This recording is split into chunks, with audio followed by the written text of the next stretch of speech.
Пандемиянын экинчи толкуну болобу. Өкмөт 2 борборго 2 оорукана курууга киришти. 7 мүнөт үлгүрсөм тирүү калмак деп ыйлаган окуя. Ал адам тирүү болуп чыкты. Ковид эмес эле мас болуп кулап калгандай маалымат айтылды. Саат кечки 8-де жабылып жаткан соода түйүндөрү бүгүндөн тарта 9-га чейин иштейт. Мэрия алардын иштөө убактысын 1 саатка узартты.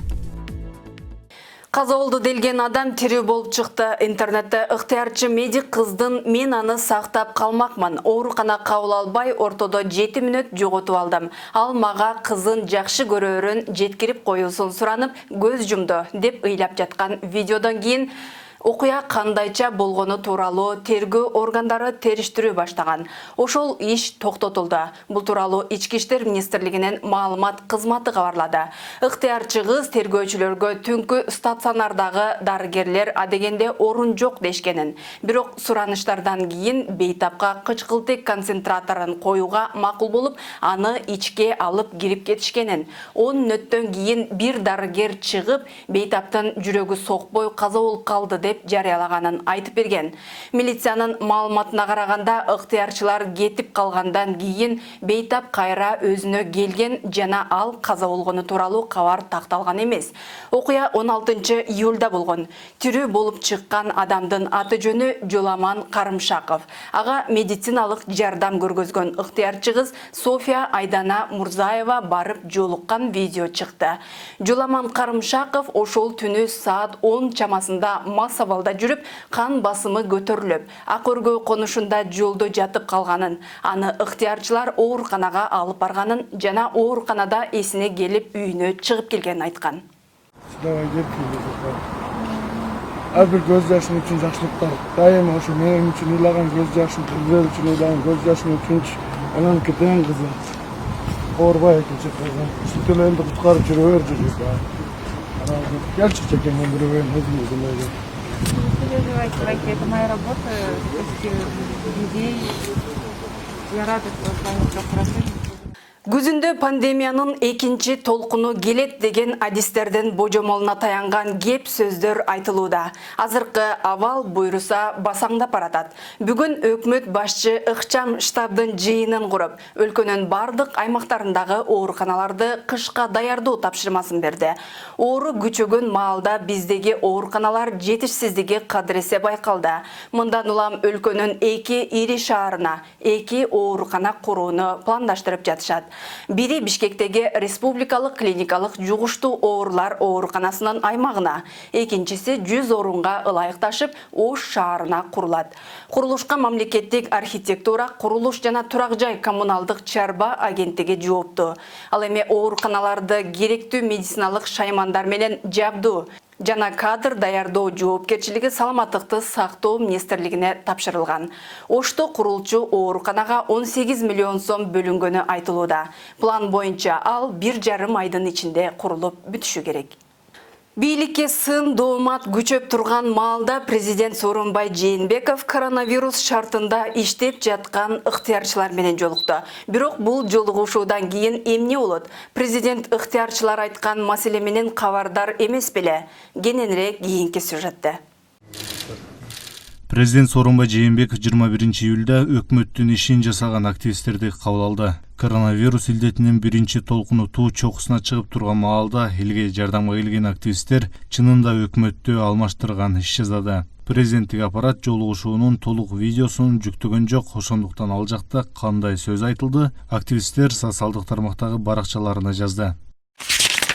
Президент менен жолугуп чыккан ыктыярчылардын айтуусунда президент көп нерседен кабары жок экен. Эми кабары болгондон кийин жыйынтык чыгат деп үмүт артып отурушат. Буга чейин да президент жарандык коомдун өкүлдөрүн, экс-спикерлерди кабыл алып, акыл кеңештерин, көйгөйлүү маселелерди уккан. Кечинде КТРдан баарыңардын биз сизди колдойбуз, аябай жакшы болуп атат, кадырыңызга рахмат, туулган күнүңүз куттуу болсун деген гана калат да КТРда, калган сөздөрдүн баары жок болот. Анан силерге эл ишенеби? 2018 жоон топ жарандык коомунун өкүлдөрү менен катар президент менен жолугушкан укук коргоочу Динара Ошрахунова 2 жылда көтөрүлгөн маселелер чечилмек турсун жоопта келген жок дейт. Ошондо президент ар бир сурообузду жазып, 3-3 киши сүйлөгөндөн кийин ар бир суроого ошо жооп берип аткан, айткан ошонун баары жазылды, кабыл алынды, биз деген ошонун баарын тең иштетип чыгабыз деп өзүнүн аппаратынын жетекчисине Досалы Акбаралиевичке ошондой бир максат катары ошол суроолор кандай каралыш керек деп койгонун биз баарыбыз тең күбө болгонбуз.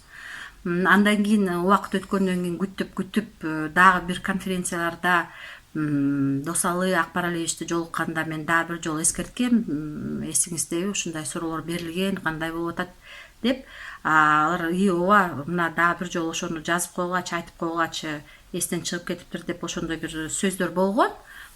Бирок мына азыр эгерде биз көрсөк, ал суроолор чечилик. Ошондуктан албетте бул ыктыярчылар менен жолукканды баарыбыз тең эми колдойбуз, бирок ошонун баары тең ишке кандай ашат. Мисалы ал диалог деген ал жөн эле сүйлөшүп эле анын баары калып калбайт да.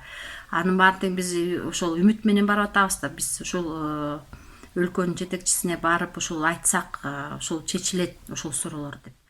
Сооронбай Жээнбеков президент болуп 2017 жылы күзүндө шайланган, ага чейин 2 жыл өкмөттү жетектеген. Кыргызстанда коронавирус эпидемиясы башталган март айынан бери бул инфекция 28251 адамга жукту, алардын 14776-сы айыгып чыкты, 1079-у каза тапты.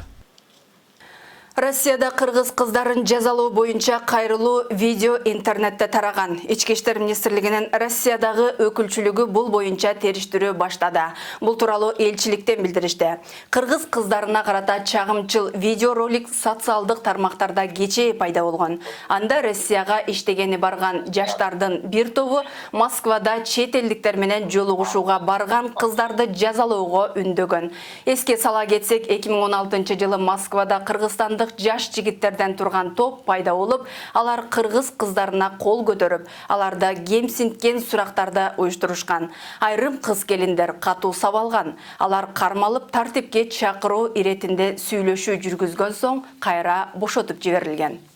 БШК Бишкек административдик сотунун Сагынбек Абдрахманов башында турган КСДП өкүлдөрүн парламенттик шайлоого карата каттоого милдеттендирген чечиминин үстүнөн шаардык сотко арызданат.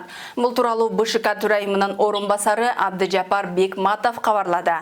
Анын айтымында шайлоо комиссиясы административдик соттун чечимине макул эмес. 3-июлда БШК бул партиянын парламенттик шайлоого карата ыйгарым укуктуу өкүлдөрүн каттоодон баш тарткан. 13-июлдагы отурумда болсо КСДПнын жетекчиси катары Абдрахмановду көрсөткөн тараптын жана бул партиянын лидери деп мурдагы президент Атамбаевди тааныган тараптын арыздарын караган. Анда эки тараптын соттук териштирүүлөрү аягына чыккыча бул партиядан өкүлдөрдү каттабай туруу чечимин кабыл алган. Бирок Сагынбек Абдрахманов сотко арыз жазган болчу. Атамбаев түптөгөн КСДП 2019 жылы экиге бөлүнүп, анын бирин Атамбаевсиз КСДП саясий кыймылынын жетекчиси Сагынбек Абдрахманов, ал эми Атамбаевди жактаган тарапты депутат Асель Кодуранова убактылуу жетектеп келди. 27 майдан бери депутат Анбар Артыков башкарууда. Күздөгү шайлоого катышуу ниетин 44 партия билдирди. Кыргызстанга мыйзамсыз ташылып келе жаткан дээрлик 3 миллион сомдук дары каражаты кармалды. Бул тууралуу бажы кызматы кабарлады. Фактыны Түштүк Батыш бажысынын кызматкерлери аныкташкан. Натыйжада анда Кыргызстанга чектеш мамлекеттен мыйзамсыз ташылып келинген жалпы салмагы 129,5 кг болгон 2274 куту Ригапен 300 дарысы табылган. Кармалган товардын орточо базар баасы 2,956,200 сомду түзөт. Факты кылмыштардын жана жоруктардын бирдиктүү реестрине катталып, материалдар тергөө органдарына өткөрүлүп берилгени айтылат. Бирок дарылар кайсы өлкөдөн ташылып келингенин тактаган эмес. Бишкекте бүгүндөн тарта бардык соода түйүндөрдөн жана супермаркеттердин иштөөсү кечки саат 21:00 чейин узартылды. Тиешелүү буйрукка шаар мэри Азиз Сурахматов кол койгон. Анда 100 чарчы метрден ашык аянтты камтыган супермаркеттер, соода борборлор, комплекстер жана соода түйүндөрү күн сайын эртең мененки саат 7ден кечки саат 21:00 чейин иштей турганы белгиленген. Соода борборлорундагы тамактануучу жайлар иштебейт. Ал эми кафе, ресторан жана башка коомдук тамактануу жайлары мурдагыдай эле эртең мененки саат 10дон кечки саат 20:00 чейин иштейт. Тамак ашты үйгө жеткирип берүү кызматы болсо санитардык нормаларды сактоо менен күнү түнү иштей берет. Коомдук транспорт мурдагыдай эле таңкы саат 7ден 10го чейин, кайра кечки 5ден 21:00 чейин жүрөт. Ал эми базарлар эртең мененки саат 9дан 5ке чейин иштейт. Борбор калаадагы тойкана, түнкү клуб, бар, караоке клубдарга жана балдар аянтчыларынын ишине убактылуу чектөө киргизилген. Кыргызстанда 31 июль Курманайттан улам эс алуу күнү болуп жарыяланды. Бул тууралуу эмгек жана социалдык жактан өнүктүрүү министрлигинен билдиришти. Курманайт бул сапар жума күнгө туш келди. Эмгек кодексинде майрамга туш келген дата эс алуу күн болуп эсептелинет. Бүгүнкү жаңылыктар мына ушулар болду. Кайталоодон кечки саат 22:30да ошондой эле Жалбырак ТВнын YouTube каналынан да көрө аласыздар.